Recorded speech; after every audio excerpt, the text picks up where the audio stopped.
να υπάρχει ανά πάσα στιγμή στην υπηρεσία των πολιτών αυτή η γνώση για τις ευκαιρίες διαβίου μάθησης και επαγγελματικής κατάρτισης που παρέχονται. Και επειδή, όπως είπα και πριν, οι καιροί ούμενετοι και η κρίση διωγγώνεται και οι ευκαιρίες για κατάρτιση θα χρειάζεται να έρθουν μαζί με ευκαιρίες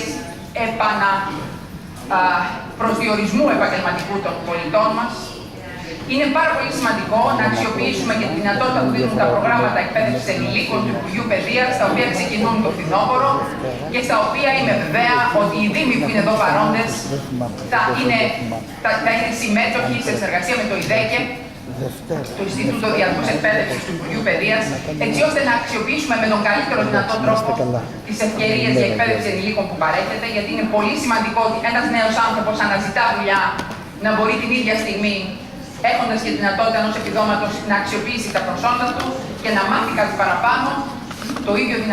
Το ίδιο σημαντικό είναι και για την αυτοδιοίκηση να προσφέρει αυτές τις ευκαιρίες. Τέλος, θέλω να πω και σε μερικά επιμέρους πολύ σημαντικά όμως ζητήματα που αφορούν την εκπαίδευση και την ανάγκη συνεργασίας μεταξύ του Υπουργείου Παιδείας και της αυτοδιοίκησης.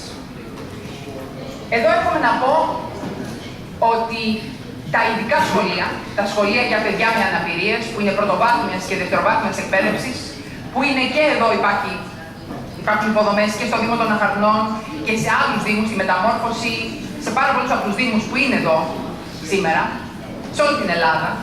Υπάρχουν σχολεία για παιδιά με αναπηρίες. Υπάρχει ήδη προκήρυξη στις περιφέρειες και στην περιφέρεια της Αττικής για ειδικό εκπαιδευτικό υλικό. Θα ήθελα πραγματικά όχι μόνο τα προγράμματα διαβίου, αλλά να αξιοποιήσετε ως Δήμοι και αυτή τη δυνατότητα να υπάρχει το εκπαιδευτικό υλικό, το ειδικό εκπαιδευτικό υλικό για παιδιά με αναπηρίες, έτσι ώστε να εξοπλιστούν τα ειδικά σχολεία με ό,τι χρειάζονται τα παιδιά με αναπηρίες, από τα παιδιά που έχουν προβλήματα όρασης, κόφωση ή άλλες ειδικές αναπηρίες. Έχουμε πραγματικά τη δυνατότητα να αξιοποιήσουμε τους πόρους του ΕΣΠΑ για να πάρουμε αυτόν τον εξοπλισμό για τα σχολιά μας. Θέλω επίσης να στρέψω λίγο το ενδιαφέρον σας στην τεχνική εκπαίδευση. Κυρίες και κύριοι, η τεχνική εκπαίδευση είναι η μεγάλη αδικημένη επί δεκαετίες του ελληνικού εκπαιδευτικού συστήματος. Η χώρα για να αναπτυχθεί δεν χρειάζεται μόνο καινοτομία, έρευνα σε επίπεδο πανεπιστημιακό. Δεν χρειάζεται λοιπόν μόνο επιστήμονες, χρειάζεται και πολύ καλούς τεχνίτες, επαγγελματίες. Και σε μια πόλη όπως η Αχαρνές, που έχουμε και ένα πολύ σημαντικό αριθμό επιχειρήσεων, που σήμερα και αυτές αντιμετωπίζουν τα δικά τους προβλήματα. Ένα από αυτά όμως τα προβλήματα που διαχρονικά αντιμετώπιζαν οι επιχειρήσεις είναι και το πρόβλημα του να βρουν καλούς τεχνίτες. Είτε οι ίδιες επιχειρήσεις, είτε οι επαγγελματίες που θέλουν να μάθουν, θέλουν να εξειδικευτούν και να μεγαλώσουν τις δυνατότητες τις επαγγελματικές τους. Σε αυτή λοιπόν την περίοδο της κρίσης, η Ελλάδα επενδύει στην τεχνική εκπαίδευση. Τεχνική εκπαίδευση που θα παρέχεται πια με τρόπο άρτιο σε σύνδεση με την αγορά εργασίας και τις επιχειρήσεις και με σημαντικό ρόλο των Δήμων αλλά και των περιφερειών της χώρας. Γιατί οι ειδικότητες για πρώτη φορά, και αυτό το θεσπίζει ο νόμος του Καλλικράτη, και δεν μιλώ μόνο για τις ειδικότητες της επαγγελματικής κατάρτισης, αρχικής και συνεχιζόμενης, που είναι αποκλειστική αρμοδιότητα της περιφέρειας, αφού οι Δήμοι κάνουν τις προτάσεις τους, αλλά μιλώ για τις ειδικότητες των τεχνικών λυκείων, του νέου τεχνολογικού λυκείου, που προσδιορίζονται μετά από τη γνώμη της τοπικής αυτοδιοίκησης. Και εκεί, αν θέλετε, είναι μια εισβολή της τοπικής αυτοδιοίκησης για πρώτη φορά στα του Υπουργείου Παιδείας, αυτό καθεαυτό, γιατί δεν πάει τα τεχνικά σχολιά να είναι σχολιά λύκεια, κανονικά λύκεια όπως είναι τα λύκεια όλες τις χώρες, τα οποία λέει ο συνταγματικός νομοθέτης ανήκουν στο παιδείας. Δι' αυτής της διαμβολής, και θα το δούμε και σε συνεργασία μαζί σας και με την νέα Ένωση Δήμων και Περιφερειών που θα έχουμε, θα το δούμε στην κατάθεση του νομοσχεδίου για την τεχνική εκπαίδευση, πώς πολύ συγκεκριμένα οι προτάσεις της αυτοδιοίκησης για τα τεχνολογικά λύκεια μπορούν να αξιοποιηθούν, γιατί έχει πολύ μεγάλη σημασία ο νέος χάρτης της τεχνικής εκπαίδευσης να συνδέεται με τις επαγγελματικές δεξιότητες και τα προσόντα που χρειάζεται ο κάθε τόπος.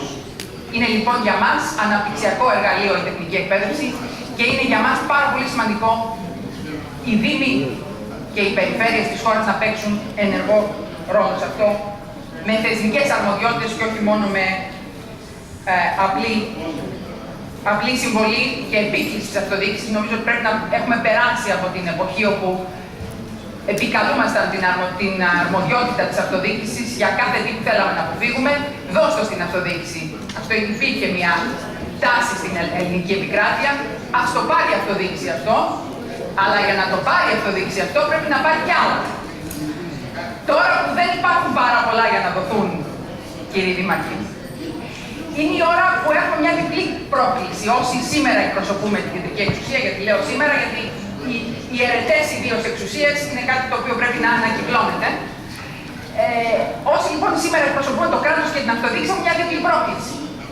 Το μεν κράτος να αποκεντρώσει σωστά και δημιουργικά τους πόρους, χωρίς πολλές γραφειοκρατίες και εξαρτήσεις, η δε αυτοδιοίκηση για πρώτη φορά να προσπαθήσει σε συνθήκες πραγματικών περιορισμών, και γνωρίζω και ότι και η παρούσα δημοτική αρχή του φιλοξενούντος Δήμου έχει πολύ μεγάλες δυσκολίες. Το γνωρίζω αυτό. Αλλά εγώ πιστεύω ότι οι καιροί, οι δύσκολοι και οι δυσκολίες που έχουμε μπροστά μας είναι καιροί που μας μαθαίνουν πως το κάθε ευρώ που έχουμε να χρησιμοποιήσουμε, και ευτυχώς έχουμε κάποια ευρώ, και η στρόφικα δεν έκλεισε χθες, έχουμε κάποια ευρώ, πρέπει να τα αξιοποιήσουμε με τον καλύτερο δυνατό τρόπο εις όφελος των πολιτών μας. Αυτονόητα πράγματα λέω, είναι όμως πράγματα που δεν κάναμε για πάρα πολλά χρόνια πράξη στην Ελλάδα, και δεν μιλώ ούτε εκφράζοντας τον χώρο των πολιτικών από τον οποίο προέρχομαι, ούτε αυτή τη στιγμή μόνο το Υπουργείο Παιδείας το οποίο υπηρετώ, αλλά εκφράζοντας και την άποψή μου την προσωπική με την ιδιότητά μου του βουλευτού της Περιφέρειας Αττικής, ότι για πάρα πολλά χρόνια στη χώρα και στον τόπο μας, στην Αττική, νομίζαμε ότι το να κάνεις πολλά σχολιά, πάρα πολλές διευθύνσεις και τμήματα στις δημοτικές οργανώσεις, πολλές δημοτικές επιχειρήσεις, πολλές μονάδες, πολλοί διευθυντές, πολλοί τμήματάρχες, πολλοί διευθυντές σχολείων. Όλο αυτό ούτε το πολλό το F. Εάν μπορούμε αυτές τις πάρα πολύ μεγάλες δυνάμεις που έχουμε στη χώρα, γιατί έχουμε δυνάμεις και στον χώρο της παιδείας, έχουμε 180.000 εκπαιδευτικούς και έχουμε το πιο αξιόμαχο εκπαιδευτικό δυναμικό στη χώρα, εάν το αξιοποιήσουμε σωστά. Το ίδιο υπάρχει και στην αυτοδιοίκηση. Υπάρχουν, πιστεύω, αστήρευτες δυνάμεις στον κόσμο της αυτοδιοίκησης. Και σε αυτή τη δυσκολία είναι ώρα να τις βάλουμε μπροστά. Όχι σπάζοντας τις οργανώσεις μας σε πάρα πολλά τμήματα και διευθύνσεις, αλλά κάνοντας τις αναγκαίες συνθέσεις. Νομίζω ότι αυτή για μας είναι η οδός με την οποία θα βγούμε από την κρίση. Νομίζω ότι η Ελλάδα μπροστά της έχει ένα πάρα πολύ δύσκολο δρόμο, αλλά ένα δρόμο πρόκληση.